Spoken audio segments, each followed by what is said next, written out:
The year was 2347, and humanity had been a small member of the Galactic Council for almost 100 years. The elder races who had traveled the stars for thousands of years did not think much of humans. They tolerated them, sometimes laughed at them, but mostly they just ignored them.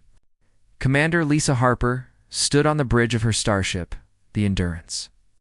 She watched the screens show the same boring patrol of the Kepler system that she had been doing for 6 months.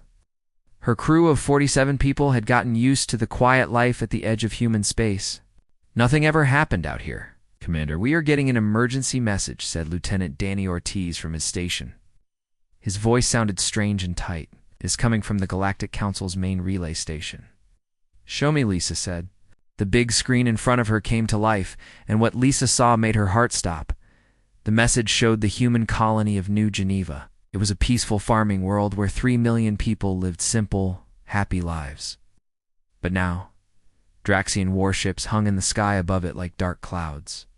The Draxians were one of the oldest races in the Council, were tall creatures covered in scales like lizards that walked on 2 legs. They had always looked down on humans.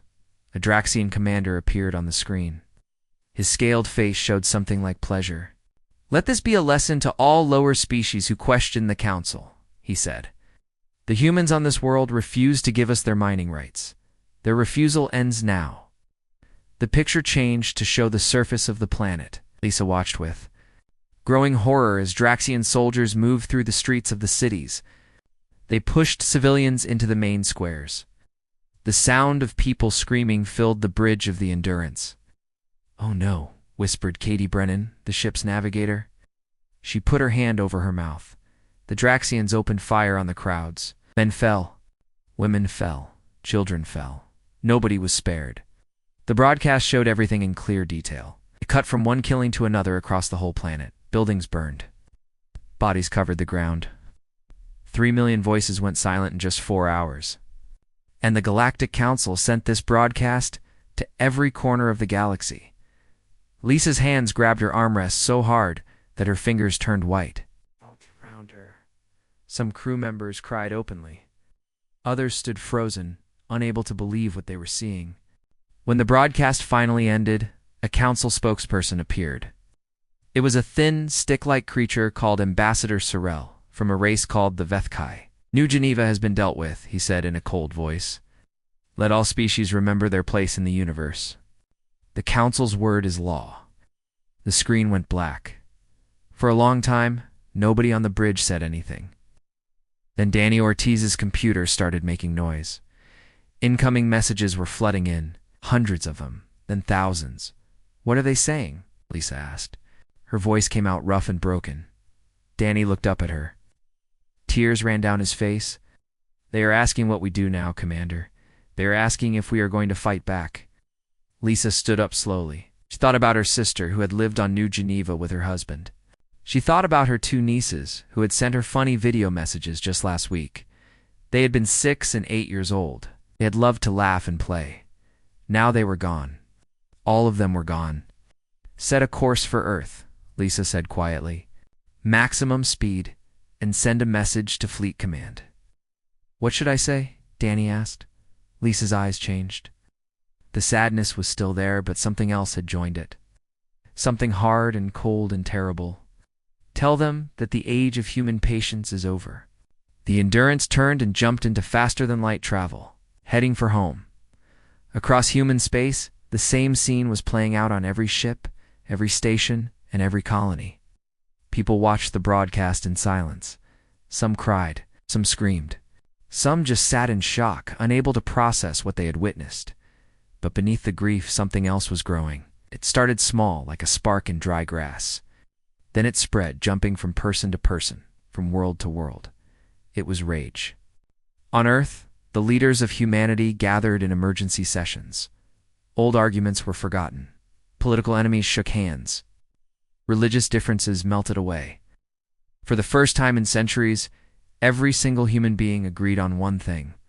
They would not let this stand. The Draxians had expected fear.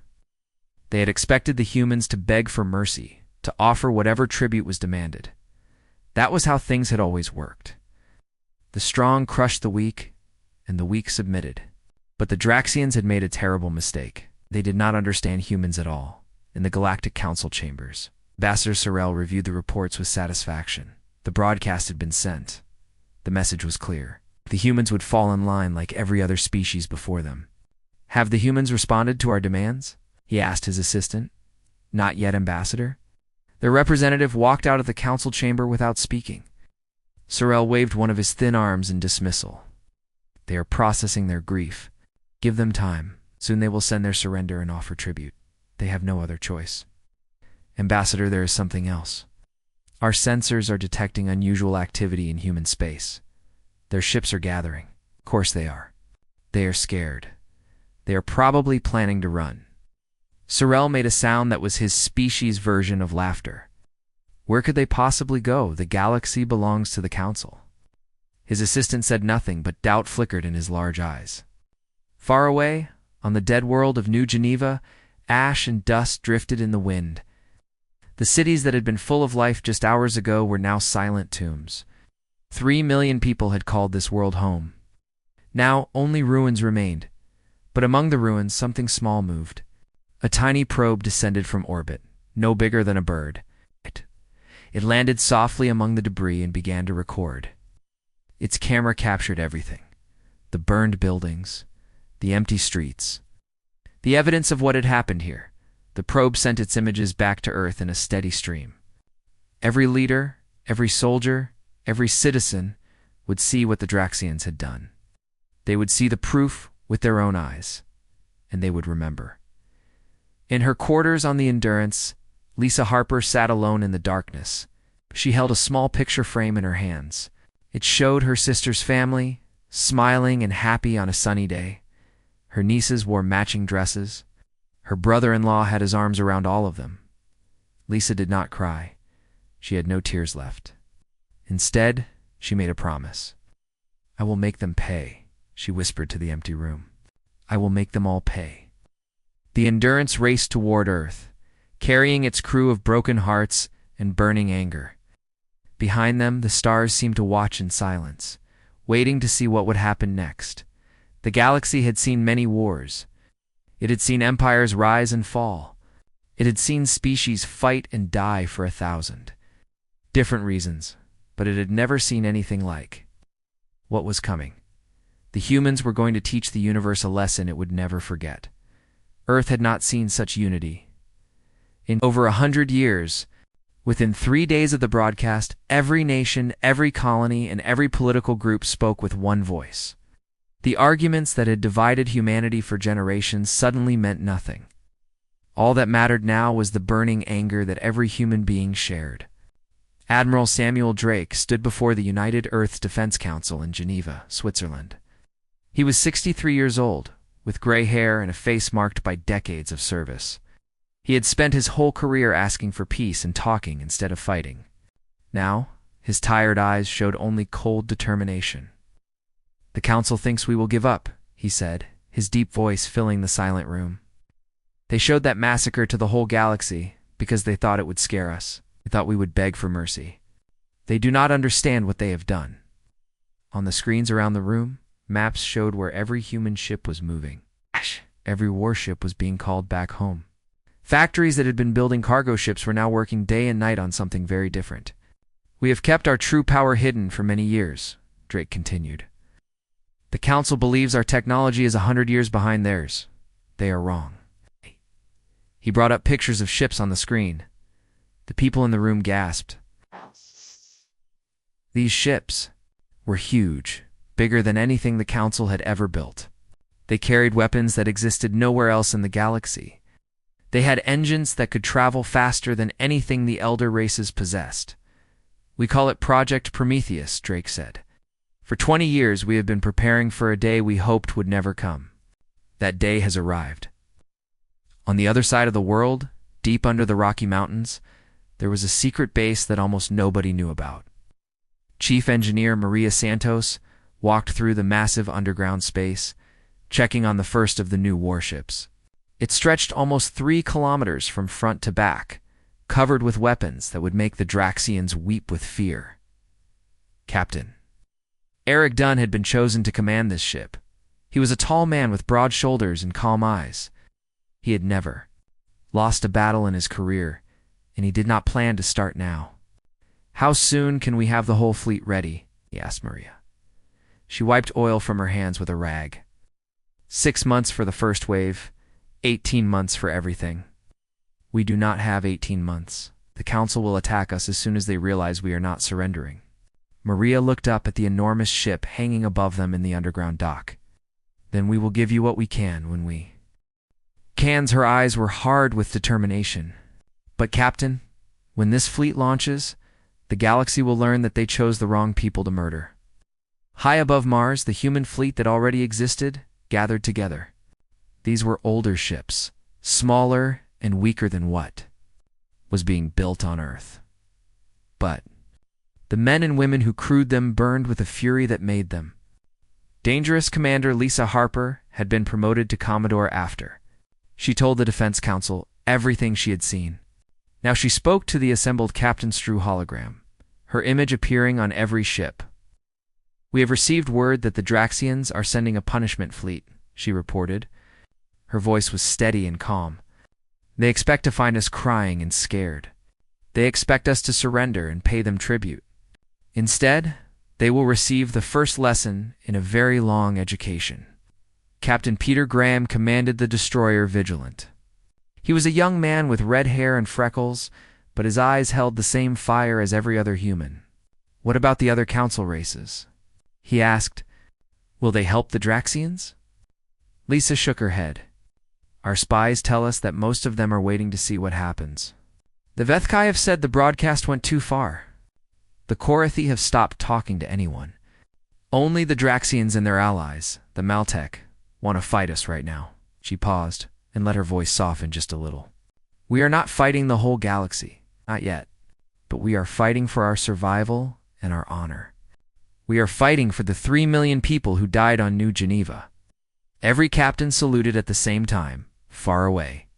In the great halls of the Galactic Council, Ambassador Sorrell read the intelligence reports and felt the first tiny touch of worry.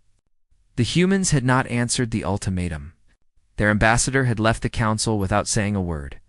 And now, strange reports were coming from the border.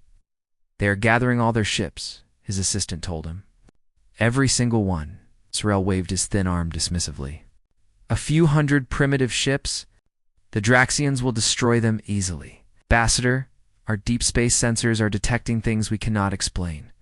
Energy signatures we have never seen before. That is impossible. We know everything about human technology." The assistant said nothing. But the fear in his eyes spoke clearly. Back on Earth, in a small house in Texas, an old woman named Martha sat in front of her television. She had lost her granddaughter on New Geneva. Little Sophie had been only 5 years old, with blonde hair and a gap-toothed smile. Martha had cried for 3 days straight, but now her tears were dry. She watched the news reports about the fleet gathering, about the secret weapons being prepared, about the whole human race coming together for the first time in history. She did not know how to fight. She was too old to join the military, but she could do something. She went to her kitchen and started cooking. For the next several hours, she made food and packed it into boxes. Then she drove to the nearest military base and handed the boxes to the young soldiers there. "You bring those monsters down," she told them, her voice shaking but strong. "You make them pay for what they did to my Sophie." The soldiers took her food and promised they would. All across Earth, similar scenes played out. People who could not fight found other ways to help. They worked in factories. They donated money. They took care of the families of soldiers who had been called to duty. An entire species came together with a single purpose. The Draxians had wanted to teach humanity a lesson about power instead. They had taught humanity a lesson about unity. Admiral Drake stood alone in his office late one night, looking out at the stars. He had spent his life believing that peace was always better than war. He had argued against building the secret weapons, against preparing for a fight that might never come. Now he was glad he had lost those arguments. "They killed children," he whispered to the darkness. "They murdered 3 million innocent people and laughed about it." He turned away from the window and walked to his desk. A single picture sat there, showing his own grandchildren playing in a garden. They were safe on Earth, but if the Draxians had their way, no human child would ever be safe anywhere. Drake picked up his communicator and called the fleet commanders.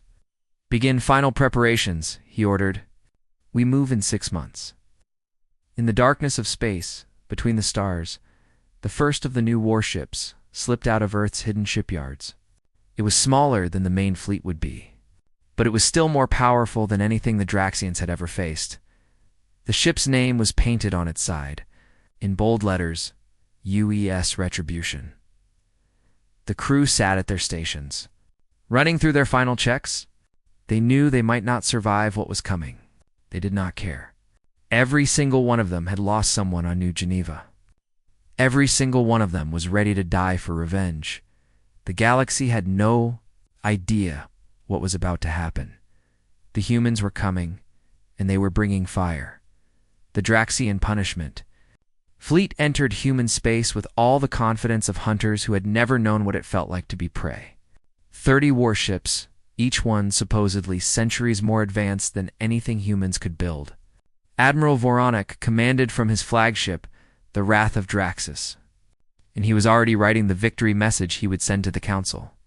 Primitive species always fight back at first, he said to his officers, showing his sharp teeth and what passed for a smile among his kind. They will learn to obey, or they will die. Either way, the Council wins. His tactical officer looked up from his screen with a confused expression. "Admiral, we are detecting human ships ahead. They appear to be waiting for us." Voronek's scales rippled with amusement. "How many 12 ships, Admiral?" "Small cruisers, by our standards. They send 12 ships against 30. Voronek leaned back in his command chair and made a sound of disgust. "Either their commanders are stupid, or this is some kind of protest. Destroy them. Leave one alive to tell others what happened here." The Draxian fleet moved forward without caution. They did not bother with defensive formations. Why would they? This was not going to be a battle. This was going to be target practice. But what happened next would be studied in military schools across the galaxy for hundreds of years. Commodore Lisa Harper watched the Draxian fleet coming toward her on the tactical display. Her 12 ships floated motionless in space, looking exactly like what the Draxians expected. Old, weak, outmatched, desperate. "They are taking the bait," reported Commander Danny Ortiz, who now served as her second in command. "No defensive formations. They think this will be easy. Let them think that for a little longer." Lisa's hand hovered over her control panel. "All ships, hold your positions. Wait for my signal." The Draxian fleet came within weapons range. Voronek gave the order to fire. 30 ships released their plasma weapons at the human formation. Every single shot missed. The shots did not just fail to hit their targets. They passed through empty space where the human ships had been a tiny fraction of a second before. The 12 human vessels had simply moved. They were faster than Draxian sensors could follow, faster than their targeting computers could handle. "What is happening?" Voronek demanded, his scales turning pale with shock. Before anyone could answer, the human ships struck back. Beams of energy unlike anything in the Council's records cut through. Draxian shields like they were made of paper. 3 warships died in the first attack, their hulls torn apart by weapons that should not have existed. The humans moved again, appearing behind the Draxian formation, firing another deadly volley. 2 more ships exploded in balls of fire. "Shoot back!" "All ships, shoot back!"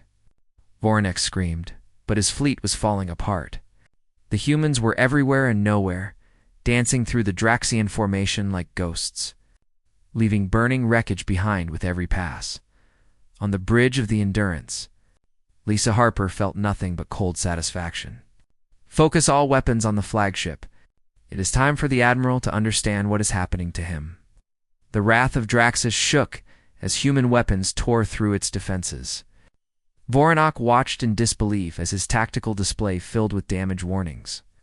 His mighty flagship, the pride of the Draxian fleet, was being taken apart piece by a species he had called primitive. "Admiral," his communications officer shouted, We are receiving a message from the human commander. Lisa Harper's face appeared on the Draxian view screen. Her expression was calm, almost peaceful. Admiral Voronok, she said quietly, I had family on New Geneva, 2 nieces. They were 6 and 8 years old. I want you to remember that as you die. The Endurance's main weapons fired. The wrath of Draxus came apart in a bloom of fire and twisted metal. The battle lasted 11 minutes. Of the 30 Draxian warships, only 4 survived to escape into faster-than-light travel. Lisa let them go. She wanted survivors. She wanted the Council to know exactly what had happened. Commodore, Danny said softly, his voice heavy with grief, we lost the Vigilant. Captain Graham is dead. He crashed his ship into a Draxian cruiser to stop it from escaping. Lisa closed her eyes for a moment. Peter Graham had been a good man and a brave officer. He was the first to die in a war that would take many more lives before it was over. Record his sacrifice, she ordered, and set course for the meeting point. The real fleet will be ready soon. In the Galactic Council chambers, Ambassador Sorrell watched recordings of the battle over and over again. His thin body trembled. His assistant stood beside him, equally terrified. They destroyed 26 warships in 11 minutes, the assistant whispered. With 12 ships? Just 12. Sorrell's mind raced. The Council had built its power on the belief that no species could ever challenge the elder races. That belief had just died alongside Admiral Voronok. Call an emergency meeting, Sorrell ordered. We need to respond before the humans do something we cannot stop. But it was already too late for that, deep beneath Earth's surface. The first of the Prometheus-class dreadnoughts powered up its massive engines. Captain Eric Dunn sat in his command chair, watching his crew run through their final preparations. Every person on the bridge had lost someone on New Geneva. Every person was ready. All systems are working perfectly, Maria Santos reported from the engineering section. She is ready, Captain. Dunn looked at the name painted on the hull, visible through the cameras in the launch bay. It read, U.S. Retribution. Take us out, he ordered. Earth is calling us to war. The Retribution rose from its hidden dock and climbed toward the stars. Behind it, more ships were powering up, preparing to follow. The secret fleet that humanity had built was finally coming out of hiding. Across human space, the news of the Battle of First Blood spread like wildfire. People who had been scared suddenly felt hope. People who had wanted to surrender suddenly wanted to fight. The images of Draxian ships exploding, of human vessels moving with impossible speed and grace, played on every screen, on the colony world of New Hope. A young boy named Tommy watched the footage with wide eyes. His father had died on New Geneva, visiting relatives when the attack came.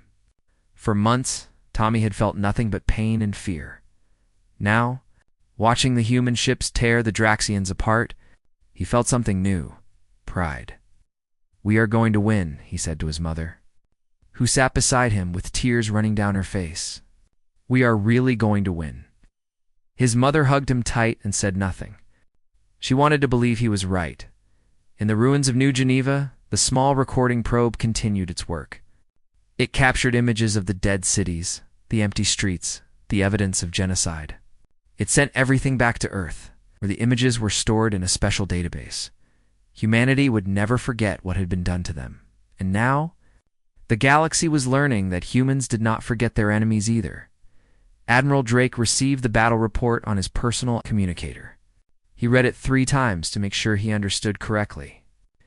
12 ships had destroyed 26. The Draxians had been helpless against human technology. He allowed himself a small, grim smile. That was just the beginning, he said to himself. Wait until they see what comes next. Outside his window, more ships were launching from Earth's orbital stations. The sky was filled with the lights of engines firing, of vessels taking their places in formation. The largest military force in human history was coming. Together, the Draxians had wanted to teach humanity a lesson about weakness. Now humanity was going to teach the Draxians a lesson about strength, and the tuition was going to be paid in blood. 6 months after the Battle of First Blood, The human fleet emerged from the darkness of space like a nightmare made real. 47 Prometheus-class dreadnoughts led the way, each one capable of destroying an entire Draxian battle group by itself. Behind them came hundreds of smaller ships, carriers filled with fighters, destroyers ready for close combat, and supply vessels carrying everything an army needed for a long war. It was the largest military force humanity had ever assembled, and it had only one purpose. Admiral Samuel Drake commanded from the flagship U.S. Defiance. Watching the fleet form up for the attack on Draxian space, Commodore Lisa Harper stood beside him, serving as his second-in-command. Her eyes held the same cold fire they had carried since the day she watched New Geneva burn. The Karathi have declared they will not take sides, Lisa reported, reading the latest diplomatic messages. The Vethkai are begging the Council to negotiate peace. The Maltec are building defenses along their borders. Drake asked. They are gathering everything they have. Our spies say their military strength is around 400 warships. Drake allowed himself a thin smile. They are about to learn that numbers do not mean everything. He gave the order, and the human fleet jumped into faster-than-light travel. They came out of the jump in the heart of the Draxian home system. The planet Draxus Prime hung below them, beautiful world of blue oceans and green continents where billions of Draxians lived. The human fleet surrounded it like a crown of steel and fire. The Draxian defense fleet scrambled to protect their homeworld. 200 warships, representing thousands of years of military power, formed a defensive wall between the humans and their planet. Supreme Commander Taranok was the highest military leader in the Draxian Empire. He stared at his sensor screens in shock. The human ships were enormous, far larger than anything in his fleet. Their energy readings were beyond anything his computers could measure, and they had appeared without warning, bypassing every defense system and alarm. Incoming message from the human flagship, his communications officer reported. The young Draxian's voice trembled with fear. Admiral Drake appeared on the Draxian view screen. His weathered face showed no anger, no satisfaction, only the cold determination of a man who had come to collect a debt. Supreme Commander Taranok, Drake said formally, you are ordered to shut down your fleet and surrender without conditions. Your leaders will be put on trial for crimes against humanity. Your military will be taken apart. Your colonies will be placed under human control. You have 1 hour to obey. Taranok's scales flushed dark with rage. You dare threaten the Draxian Empire? We are a founding race of the Council. We have ruled the stars for 10,000 years. You murdered 3 million of our people and sent the recording across the galaxy. Drake's voice never rose above a calm, steady tone. Your time is finished. 1 hour. The screen went black. For 47 minutes, the Draxian leaders argued among themselves. The old commanders wanted to fight, certain that their greater numbers would win the day. The younger officers, who had studied what happened at First Blood, knew better. They begged their superiors to surrender in the end. Pride won over wisdom. The Draxian fleet attacked. What followed was not a battle. It was an execution. The Prometheus-class dreadnoughts opened fire with weapons that made the armaments used at First Blood look like toys. Entire Draxian battlecruisers disappeared in single shots. The energy shields that had protected Draxian ships for thousands of years failed within seconds. Human vessels moved with impossible speed and precision, their crews fighting with a cold fury that no Draxian could understand. Captain Eric Dunn drove the Retribution straight into the center of the Draxian formation. His crew worked in perfect harmony, each person knowing exactly what to do. Target their command ships, he ordered. Break their chain of command. The Draxian command carrier Pride of the Empire exploded as the Retribution's main weapons found their mark. Around it, the Draxian formation began to fall apart as officers panicked and discipline collapsed. Ships started to flee in every direction, but there was nowhere to run. The human fleet was everywhere. On the Defiance, Admiral Drake watched the destruction unfold on his tactical display. Part of him, the part that had spent decades calling for peace, felt sick at the scale of the killing. But another part, the part that had watched the New Geneva broadcast and seen the bodies of children in the streets, felt only grim satisfaction. Sir, Lisa said quietly. The Draxian flagship is signaling surrender. Drake nodded slowly. Accept the surrender, but only from ships that power down immediately. Any ship that keeps fighting will be destroyed. One by one, the surviving Draxian ships went dark. Their weapons powered off. Their engines stopped. Of the 200 warships that had tried to defend their homeworld, fewer than 60 remained. The rest were debris, floating in the light of the Draxian sun. The human fleet moved into orbit around Draxus Prime. Below, billions of Draxians looked up at the sky and saw their future. They had been the masters of the galaxy. Now they were the conquered admiral. Drake's voice echoed across every communication channel on the planet. People of Draxus Prime, 6 months ago. Your government murdered 3 million innocent humans and showed their deaths to the entire galaxy. They believed we were weak. They believed we would bow down and obey. They were wrong. He paused, letting the words sink into every Draxian mind. We could destroy your world the same way you destroyed ours. We could pay back massacre with massacre. That is what your leaders expected, because that is what they would have done. But humanity is not Draxus. We do not murder innocent people. We do not broadcast genocide for entertainment. On the surface, Draxians who had cheered when New Geneva burned now wept in terror and shame. Your military leaders will face justice for their crimes. Your government will be changed. But your civilians will not be hurt. Remember this when you rebuild your society. Remember that the species you tried to destroy showed you mercy that you never would have shown them. The broadcast ended in the Galactic Council chambers. Ambassador Sorrel watched the images from Draxus with something close to religious terror. The elder races, the species that had controlled the galaxy for millennia, sat in shocked silence around him. The humans had not just won. They had won with casual ease, destroying one of the Council's founding races in a matter of hours, and then they had shown mercy when none was expected. What do we do? The Maltec ambassador whispered. Sorrel had no answer. He had spent his entire career believing that power was the only thing that mattered in the galaxy. Now a species from a small blue planet had shown him something he had never considered. Power was not just about the ability to destroy. True. Power was the ability to destroy and then choose not to. On the surface of Draxus Prime, Draxian civilians emerged from their homes to find human soldiers standing guard over their streets. The soldiers did not attack. They did not steal. They handed out food and medical supplies to people who had expected death. A young Draxian child approached one of the human soldiers. A woman named Sergeant Kelly Monroe. The child's scales were pale with fear. Are you going to kill us? The child asked. Kelly knelt down to the child's level. She thought about New Geneva. She thought about the human children who had died there. She could have hated this Draxian child. She could have blamed it for what its species had done. Instead, she smiled gently. No, she said, we are not going to kill you. We are going to help you build something better. The child stared at her in confusion. This was not how conquered people were supposed to act. This was not how the galaxy worked, but maybe, Kelly thought, as she stood up and returned to her duties. It was time for the galaxy to learn a new way. The war for revenge was over. The war for the future of civilization was just beginning.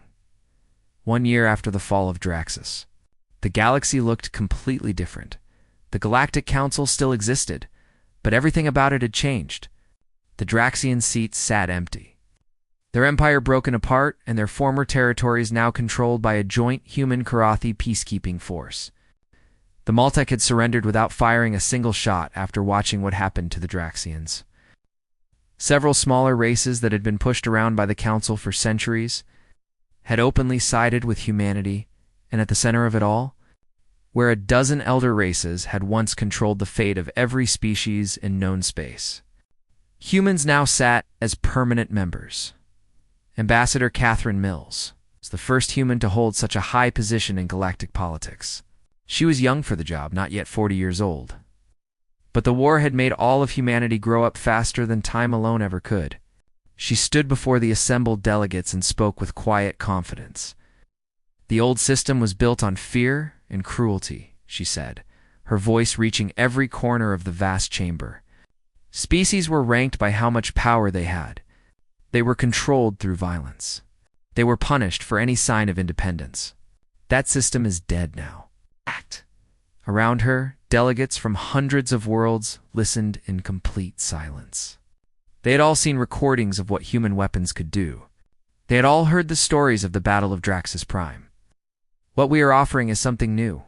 A true federation of equals, where no species is called superior or inferior. Where arguments are settled through talking instead of genocide. Where the strong protect the weak instead of crushing them. The Vethkai ambassador spoke up. His spindly body trembled slightly. What if a species refuses to join? What if they wish to remain independent? Catherine smiled gently. Then they remain independent. We are not here to build another empire. We are here to make sure that what happened to New Geneva can never happen again to anyone. On Earth, the celebrations that had followed victory had long since faded into something quieter. People were not interested in parties anymore. They wanted to build. They wanted to create. The shipyards that had produced weapons of war now built exploration vessels, designed to discover new worlds. The scientists who had created weapons capable of destroying fleets now worked on ways to make dead planets come alive again. Medical advances that had been developed for soldiers were now being shared freely with any species that wanted. Them, Admiral Samuel Drake had retired to a small house by the ocean in Maine. He spent his days fishing and trying not to think about the faces of the commanders he had killed. Sometimes Commodore Lisa Harper came to visit, and they would sit together in silence, two warriors who had done terrible things for necessary reasons. Do you think we made the right choice? Lisa asked one evening as they watched the sun set over the Atlantic Ocean. Drake was quiet for a long time. I think we did what we had to do. Whether it was right or wrong, that is for history to decide. Lisa nodded slowly. She understood what he meant. They had won the war, but winning had cost them pieces of their souls that they would never get back. On the world that had once been called New Geneva. The rebuilding had finally begun. The planet had been given a new name, Memorial, where 3 million people had died. A vast monument now stood carrying every name, every face. Every story that could be recovered from the ashes. Humans from across the galaxy made trips there to pay their respects. They came to remember what had been lost and to understand what had been won. Captain Eric Dunn stood before the monument.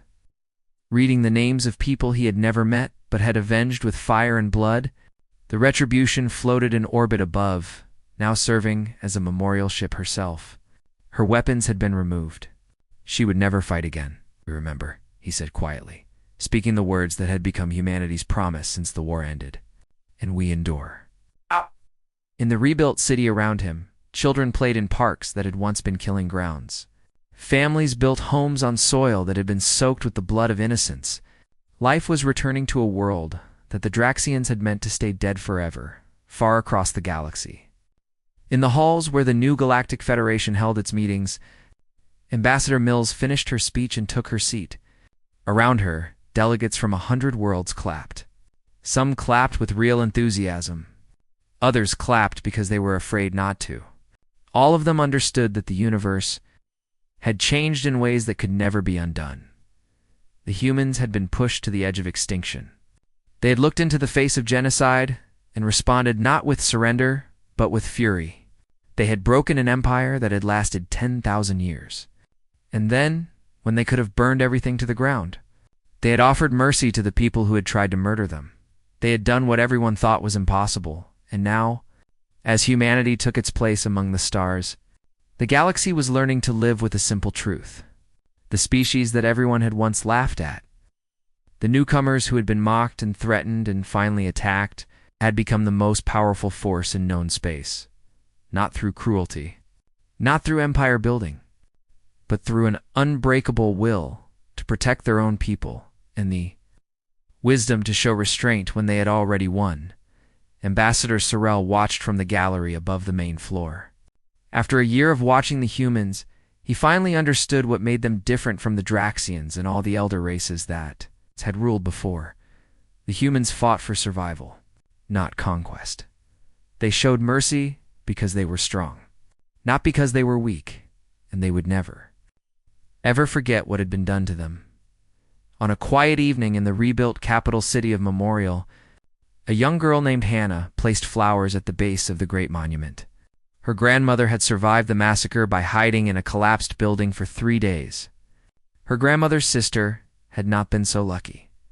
Hannah looked up at the stars above her. She watched the ships passing overhead, the vessels of 100 different species all flying together under the flag of the new Federation. She thought about the galaxy that her people now helped to lead. "We remember," she whispered, "and we endure." The wind picked up her words and carried them across the monument, across the planet, across the endless darkness of space itself. It was a promise to the dead and a warning to anyone who might threaten humanity again. The Draxians had tried to break the human spirit with cruelty and murder. They had expected fear and submission. Instead, they had created something far more dangerous. They had united an entire species. They had forced humans to discover just how strong they really were, and they had taught the galaxy that some sleeping giants should never be awakened. The old order of the galaxy was gone forever. In its place, something new was being born. Something built not on fear and domination, but on cooperation and mutual respect. It would not be perfect. There would be challenges ahead, conflicts to resolve, wounds that would take generations to heal. But for the first time in galactic history, there was real hope that different species could live together as equals, and at the heart of that hope stood humanity. The small species from a tiny blue planet, the people who had been dismissed as primitive and weak, the survivors of genocide who had risen from the ashes to reshape the entire galaxy. They had been pushed to the brink of destruction. They had fought back with everything they had, and they had one. Not just a war, but a chance to build a better future for everyone. The stars shone down on Memorial, on Earth, on all the worlds where humans now lived and worked and dreamed. And somewhere in the vastness of space, on ships and stations scattered across 1,000 light years, men and women looked up at those same stars and smiled. They had earned their place among them, and they would hold it forever.